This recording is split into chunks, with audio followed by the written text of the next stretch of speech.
une canette. On a fait un petit montage en moins de 30 minutes. Qui donne ça? Tu vois, genre... Bon, après là, j'ai fait un peu n'importe quoi parce que je vais montrer d'autres trucs.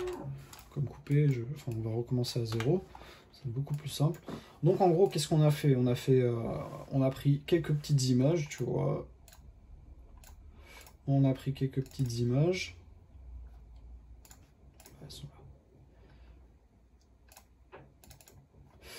Et voilà, les images, on repart à zéro, tac, tac, tac, tac. Je supprime tout. Oui. C'est quoi, j'ai tout supprimé, je vais faire à zéro, je vais te montrer. En gros, qu'est-ce qui se passe? Donc là, on a créé notre projet. On peut aller là, on fait nouveau, donc projet, c'est la première chose que le Premiere Pro va te demander. Ensuite, qu'est-ce qui se passe? Eh bien, on va aller là, on va aller dans nouvel élément et on va créer une séquence. Parce que tu vois ici, il nous demande de déposer le média pour créer une séquence. On n'est pas obligé de faire ça, on peut directement aller là, aller dans réglages, hop, dans les préconfigurations, lever un peu la souris et taper dans personnaliser. Comme je t'expliquais, l'œil humain est limité à 23,97 images par seconde. Du coup, tu as déjà le choix d'aller là ou d'aller là. Donc, on choisit 24 images par seconde ou 50 images par seconde pour la base du montage, pour savoir comment tu veux que ta vidéo sorte. D'accord. Là, tu réfléchis déjà à comment ta vidéo va sortir. Si tu as envie que ta vidéo sorte à 50 images par seconde, chose que je ne te recommande pas, à part si tu veux partager les images, pour que les gens fassent des slow motion, tu vois, sur YouTube par exemple. Là, moi je te recommande voilà, de mettre 24, 25 images, 24 images par seconde. D'accord. Voilà, tac, on a tout ça, ça c'est la résolution, tu vois, si je mets le double, ça va être en 4K, et tu as forcément, du coup, si je mets 1000, tu vois, ça va mettre 1-1, vu que c'est le ratio. Tu vois, en gros, 1 pour 1, donc 1-1. Okay. Donc là, on est en 1080 pour HD, tu vois, tout simplement, sur 1080 sur 1900, pardon, excuse-moi, je suis un peu fatigué. Là, on est en 16 neuvième. Hop, 16 neuvième HD, tac, ok, pas de souci. On va là, enfin, je peux pas cliquer là sur cet écran là sur OK, on fait OK, entrée. J'ai ma séquence qui a été créée, tu vois que donc j'ai 3 yeux qui sont activés et j'ai 3 pistes son. Comme je t'ai montré tout à l'heure, piste vidéo, piste son. D'accord. Si on clique dessus, on rend la piste muette. On peut également faire clic droit et supprimer des pistes ou supprimer la piste. Supprimer la piste, j'enlève la piste. Jusqu'à là, rien de compliqué. On va là. Hop, on va récupérer les vidéos qu'on a pris tout à l'heure. On les glisse dans notre projet qui se trouve là. On importe. On importe dans notre projet. Et là, on a plusieurs choix qui s'offrent à nous pour les glisser dans la séquence. Parce qu'on les a glissés dans le projet, mais comme tu peux voir, voilà, c'est bien beau, mais j'ai rien dans ma séquence, tu vois. D'accord. Qu'est-ce qui va se passer? On peut double-cliquer. On peut double-cliquer ici et visualiser en dehors du projet notre vidéo qu'on a pris. Tiens, ça m'intéresse pas. Ah, par contre, j'aime bien le moment là, tu vois. Bon, là, c'est un peu n'importe quoi. C'était avant de mettre la fin du tournage. Par contre, j'aime bien cette partie qui se situe dans cette scène-là, entre là et là. Tu vois. Donc, je viens appuyer sur ça et ça pour marquer ce qui m'intéresse. Je peux également faire I comme in et O comme out. In et out. Tu vois. Donc en anglais, entrée, sortie. Tu vois. Donc en gros, j'ai marqué que j'aimais bien cette partie-là. Hop, j'ai le choix. Soit je prends, je maintiens avec la souris et je glisse et j'importe là. Tu vois. Donc là, j'ai la piste son et j'ai la piste vidéo. Mais moi, ce que je veux, ce qui me fait un peu chier, c'est que derrière, il y a des mecs dans la vidéo, ils parlent. Et vas-y, j'aimerais bien supprimer.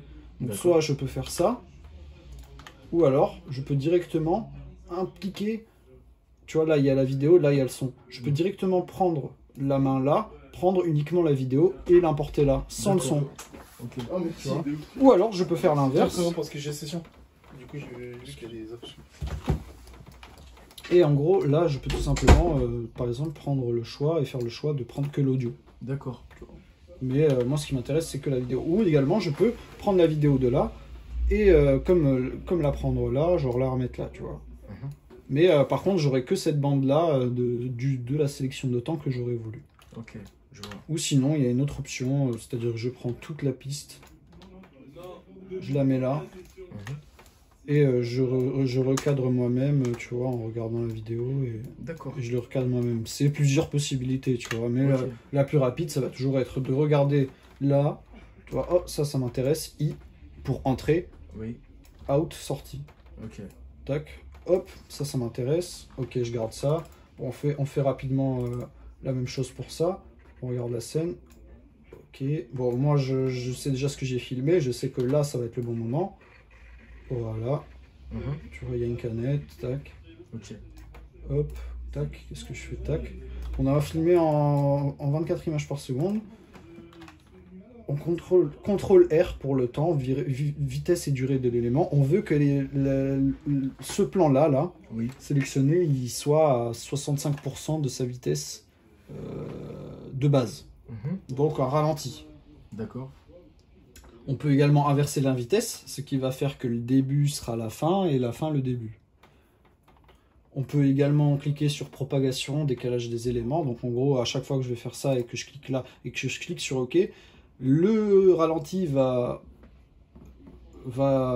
prendre sa place, il va forcément prendre plus d'espace sur la base du montage et il va décaler automatiquement tous les autres plans qui sont là.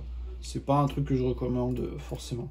Si on veut faire un bon effet de slow motion, on va pas mettre en échantillonneur d'images parce que c'est un truc qui lit les images une par une, ça peut être très moche. On va faire plus un flux d'optique pour rendre le truc plus smooth. Voilà.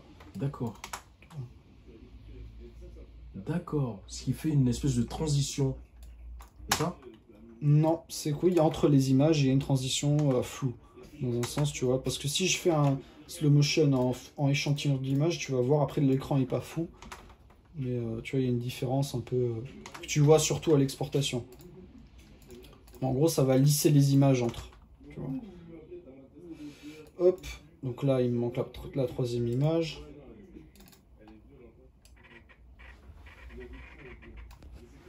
Hop. Hop. Bon. Qu'est-ce qu'on peut faire? Regarde. Je décide de placer l'image en dessous. Oui. Mais le truc, c'est que, tu vois, là, cette image-là, on la voit pas. Genre, ça lit les images qui sont là. Les deux images là. D'accord. Parce que, en gros, faut s'imaginer un œil qui regarde d'en bas et il voit pas ce qu'il y a derrière la brique.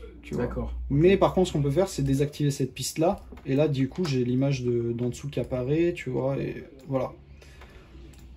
Pourquoi? Parce qu'en gros, là, l'image est opaque et on peut pas voir ça. Il y a plusieurs solutions à ça. C'est-à-dire que si on a une image en dessous et qu'on enlève l'opacité, ben, les deux images vont se mélanger, tu vois.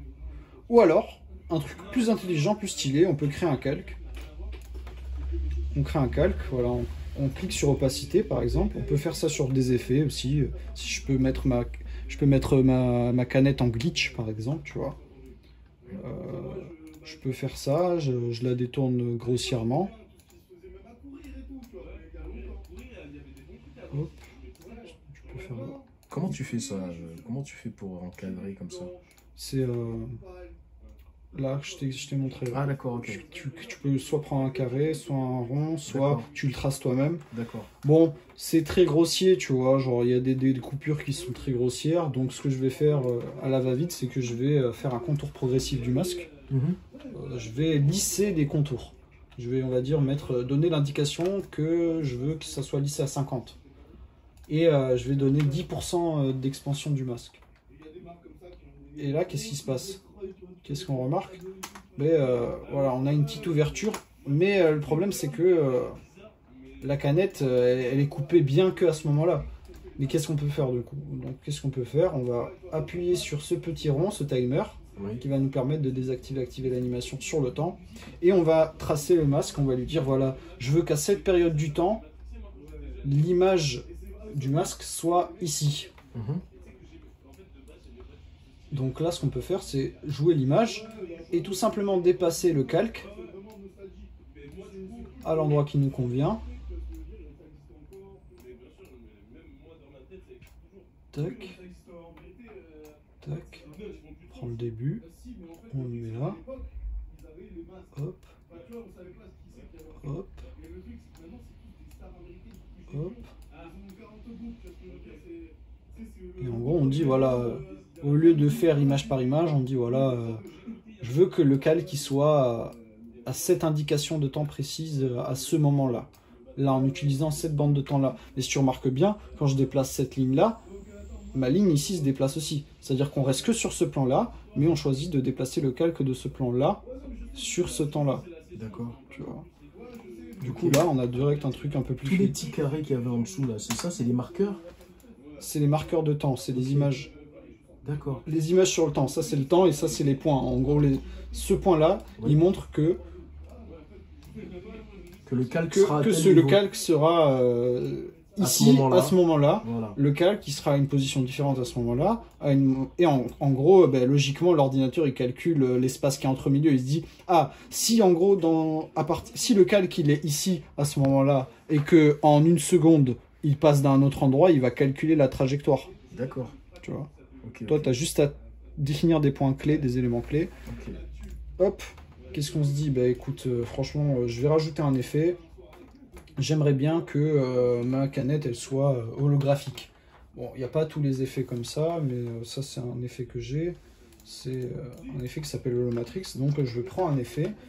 Je cherche Holomatrix dans effet vidéo. Je prends mon effet, comme pour les calques, comme pour les vidéos, et je viens le glisser là.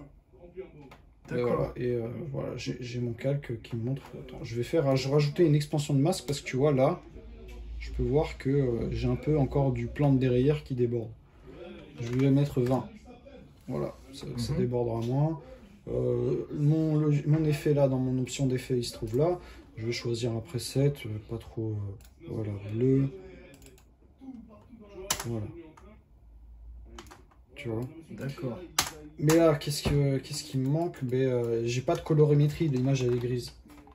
Parce que j'ai filmé en vlog qui me sert à optimiser justement la colorimétrie. Et tout ça, il faut le réfléchir à l'avance. Je glisse mon effet colorimétrie, qui est l'élément de base, l'effet de base pour les colorimétries. J'ai des choses qui s'appellent des luttes. Tu peux les télécharger, soit il y en a de base, et tu peux les appliquer directement sur l'image, elles vont te faire automatiquement une petite colorimétrie sympa, tu vois. Genre. Sinon, tu peux le faire toi-même, mais c'est un peu plus long, c'est un peu plus chiant. On rajoute un peu de contraste, on trouve des tons clairs. On va pas se prendre la tête énormément, voilà.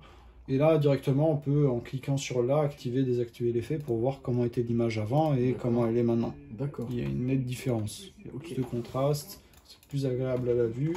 On va copier l'effet. On va sélectionner les images où on veut qu'ils soient appliquées et on va coller.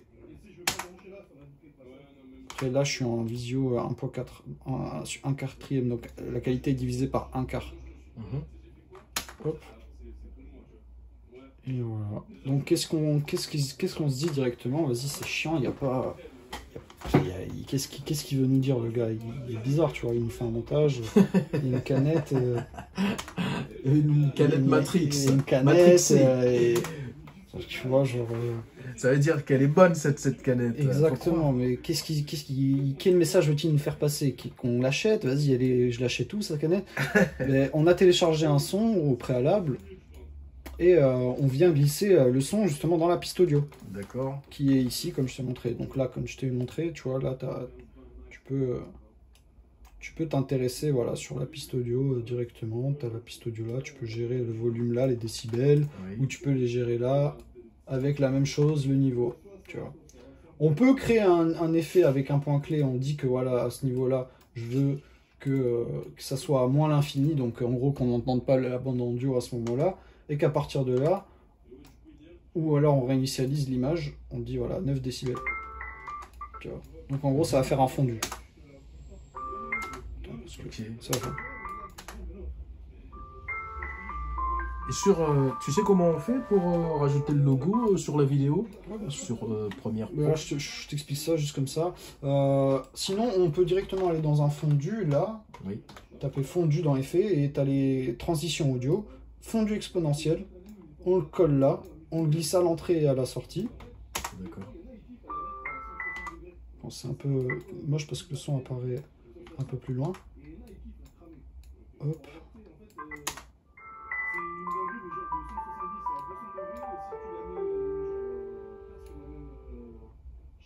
Hop, à la fin. Et si tu veux, tu peux cliquer sur l'effet là et le prendre et le rallonger et augmenter sa durée. Comme ça, tu as un fondu un peu plus long. Oui. Mais ça correspond pas, ça se mélange mal avec la vidéo. Du coup, on peut aller dans transition vidéo et transition de film. Et rajouter transition de film en haut et en bas pour avoir, tu vois, ce début, cette entrée un peu plus calme. Et rallonger de même, tu vois. Ouais. Un peu plus.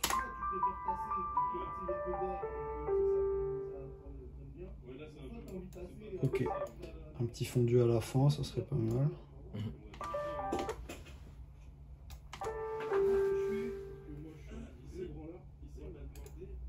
Hop, ça on va couper là. Ok. Qu'est-ce qu'on peut faire du coup? On peut soit rajouter un logo, soit mettre un texte. Pour faire un texte, on met CTRL-T. Et on a un texte qui apparaît. Et si on veut le cadrer au milieu, on appuie sur CTRL et on dirige avec la souris, on maintient. Et on a directement les calques du milieu qui apparaissent. On va dire Go Fast. C'est cool. D'accord. Go Fast, c'est cool. Et on va mettre le texte au milieu. On va double-cliquer dessus. Et dans les options d'effet, qui est toujours le panneau ici, on va aller là et on va glisser sur le panneau des polices avec notre souris. Oui. Pour voir quel potentiel... Ah, ça m'intéresse par exemple. Quel potentiel typo peut m'intéresser. Ou alors, on peut directement cliquer là et on a directement tous les aperçus de typo qui apparaissent. Oh, vas-y, j'aimerais bien ça par exemple, tu vois. Je vois qu'elle est buggée, ça m'intéresse pas. Il y en avait des meilleurs. Après, il faut les télécharger et elles se mettent automatiquement là. GoFast, c'est cool par exemple, tu vois. Oui. Bon, on va faire... à entrer pour comme par exemple dans n'importe quel logiciel d'édition. Retour à la ligne, on va mettre un petit les aligner au milieu. J'aimerais bien que le GoFast soit un peu plus grand que c'est cool. Je sélectionne uniquement le texte GoFast et j'augmente sa police. Voilà. Pareil pour la couleur aussi, si tu veux changer la couleur. Pareil pour la couleur. Tu peux ajouter des contours, tu vois, par exemple tu vas là, tu mets des contours au noir, tu dis on voit pas et tu augmentes son épaisseur là. Ok. Tu vois, Go Fast, c'est cool. Donc là, si j'ai envie d'augmenter, si j'ai envie de changer la couleur, je sais que la couleur du texte que j'ai sélectionné. Oui. Je vais là, je vais dans fond et je vais dans rouge. Par exemple, Go Fast, c'est cool. Tu vois. Mais du coup, là, dans ma durée de temps, il va apparaître là, tu vois. Et il va apparaître brutement. Il va BAM, tu vois. Go Fast, c'est cool. Mais moi, j'aimerais bien un truc plus cool, tu vois. Genre, un truc vraiment cool. Déjà, j'aimerais bien qu'il soit en holographique. Donc je vais dans mon premier effet holographique que j'ai mis là, je vais chercher holographique, je vais le prendre, je vais le copier, je vais cliquer sur là et je vais le coller. Tu vois. GoFast, c'est cool. Ouais, mais sauf qu'on voit pas trop le... On voit pas trop le... l'effet, du coup je vais aller là et je vais... Voilà, Great of Color, voilà. Il est un peu en holographique, c'est cool. Et moi maintenant je vais aller dans mes petits... Holographique, tu veux dire c'est en surbrillance en fait? Non, en hologramme, type hologramme. C'est un effet spécial que j'ai dans le petit truc.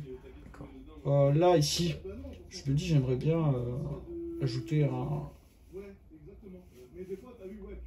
voilà, un petit effet transition. C'est déjà prédéfini, tu peux les créer toi-même sans surbrillance. Et voilà, ça va me donner ça. Je le mets à l'entrée et à la sortie. GoFast, c'est cool. Tu vois? Yes. Déjà, voilà. Ouais, c'est cool.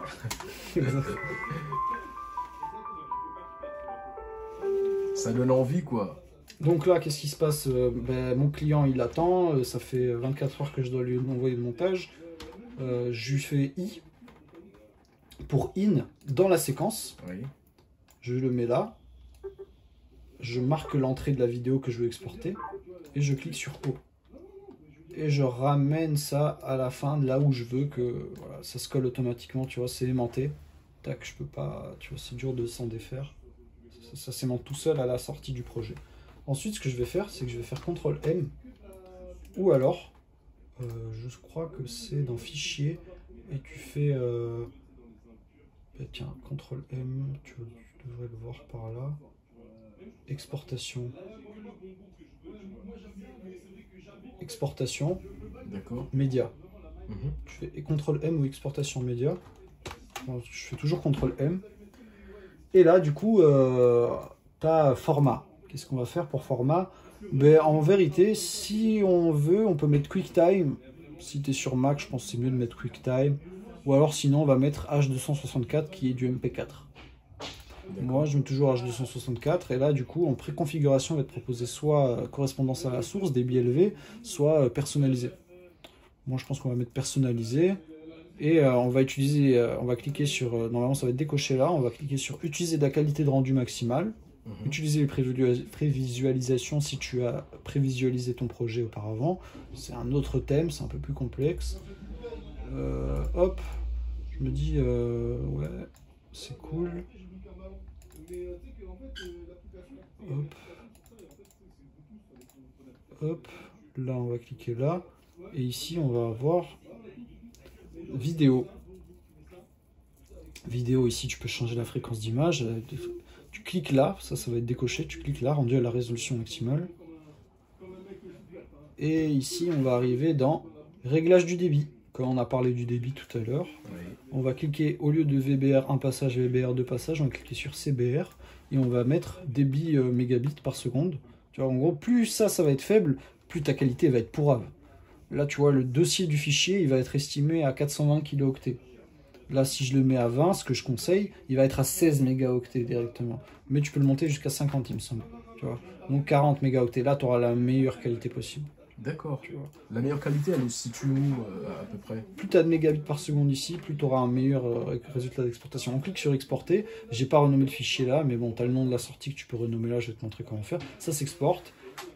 Tac, ça s'est exporté. Parfait. Ben écoute.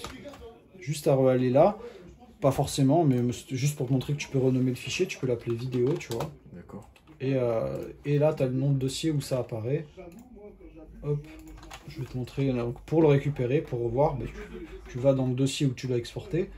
Et là, on peut regarder, le visualiser et le publier sur les réseaux. Ah, pardon, ça c'est l'autre vidéo que j'ai fait de présentation. Voilà. Là, tu l'as en résultat final. D'accord. Voilà, c'était exactement comment faire un montage.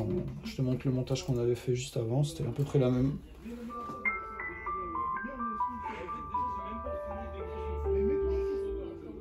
Voilà. Ok. D'accord. Donc voilà, sympa. Et après, bien évidemment, avant de quitter le projet ou avant de, si on n'a pas encore terminé le projet, on fait un CTRL S pour CTRL Save, enregistrement du projet, et on se barre. Voilà, merci. Ok. CTRL S. CTRL S, CTRL Save. Il y a toujours des mots-clés. D'accord. In, out, okay. Entrée, sortie. Okay. CTRL Save. CTRL S. Pas pour ça. D'accord. Voilà. Et après, voilà, tu peux toujours, comme je t'ai montré, tu télécharges, t'achètes ou tu craques Premiere Pro.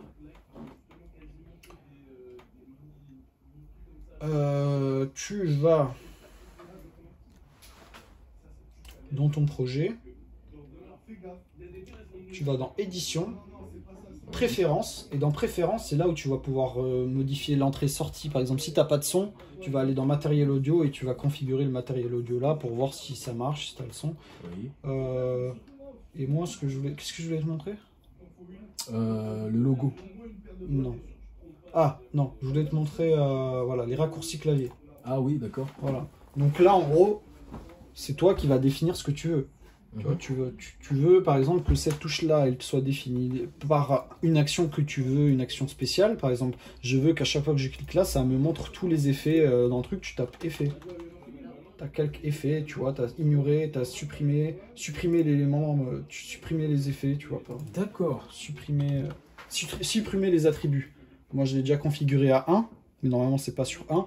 Donc, par exemple, il y a des mecs, ils font encore, tu vois, ils vont pour supprimer tous les effets, tu as ton client qui est pas content, pour supprimer tous les effets d'un rush, le mec, il va aller là, tu vois, il va aller dans l'option d'effet, il va faire tac, à chaque fois, dans tous les effets qu'il a, tu vois. En général, c'est pas aussi complexe.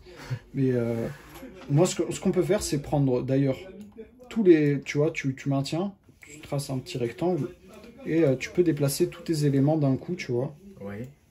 Ou tu peux en déplacer que un, mais voilà.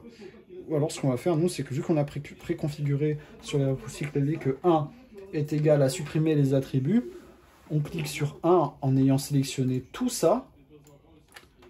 Et là, on a tous les effets. On a les effets trajectoires, parle des mots-clés, tout ça, enfin des clés temporelles que tu as mis. Et moi, je veux juste supprimer la colorimétrie et les hologrammes. Donc là, il me les présente là. Et il me présente, ben, tu veux supprimer quoi? Trajectoire, mouvement? Mais non, moi je veux juste supprimer holomatrix et colorimétrie. Ok. Et je reviens là, ben, j'ai plus de colorimétrie, j'ai plus de hologramme. D'accord. Ok. Mais si je fais CTRL Z, j'ai la colorimétrie et j'ai les hologrammes.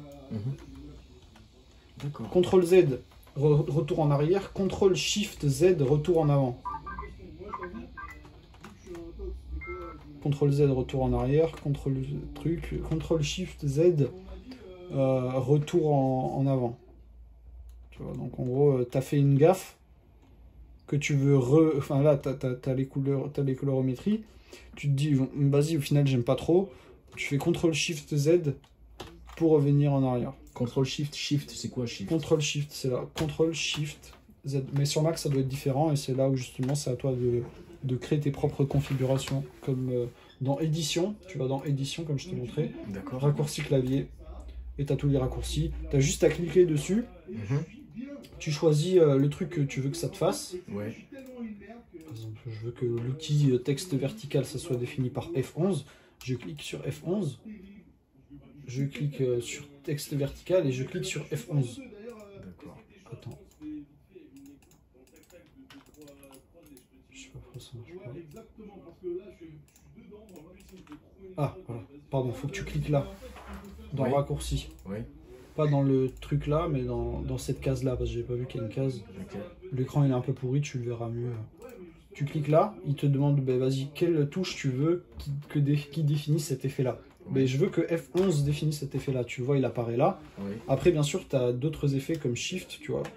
Shift, si tu appuies sur Shift, ça te montre encore d'autres trucs où tu as encore plus d'espace. D'accord. C'est Shift F11. Moi, je veux que Shift F11, ça me fasse un outil rectangle. Donc, je clique là, je clique dans raccourci. L'ordinateur me demande que veux-tu programmer comme touche pour que ça te crée directement sur ton logiciel de montage, ça t'envoie directement un outil rectangle.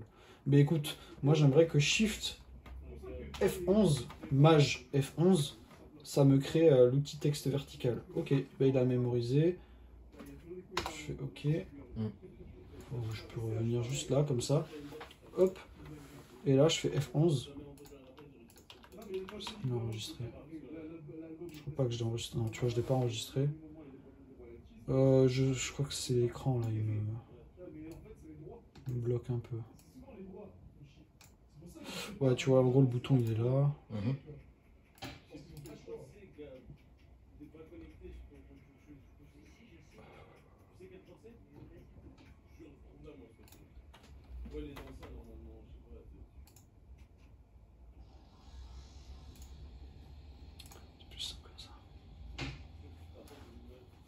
Ouais, là j'ai le bouton qui est trop petit.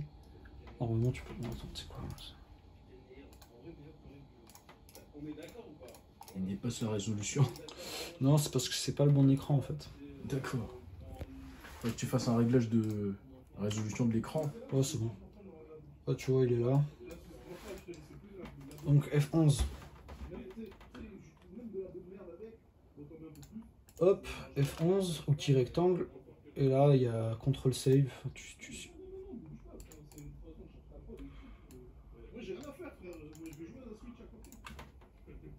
Se cache. C'est un peu relou. Ah voilà. Ok, c'était annulé le bouton. Ok, je fais tac. Texte rectangle. Hop, F11. Nickel. Ok. F11 texte rectangle. Voilà. Ok. Raccourci, personnalisé, simple, efficace. Désolé pour la galère. Et voilà, enregistrement. Nickel, on a fini. Ok, super. Café? C'est le Café. troisième que je boirai. Ok. Vas-y, je veux bien, ouais. Café? Ouais, je veux bien. Merci. Putain, j'ai déjà ma tasse. Là, vas-y. C'est bon, c'est cool. Je te remercie, gros. Ah, mais t'en vas? Ouais, ouais. Ok, ok. Pas manger et tout, tu veux au café quand même. Ouais, Bon, merci à toi. ouais, je t'en prie. Yes, big up. Yes.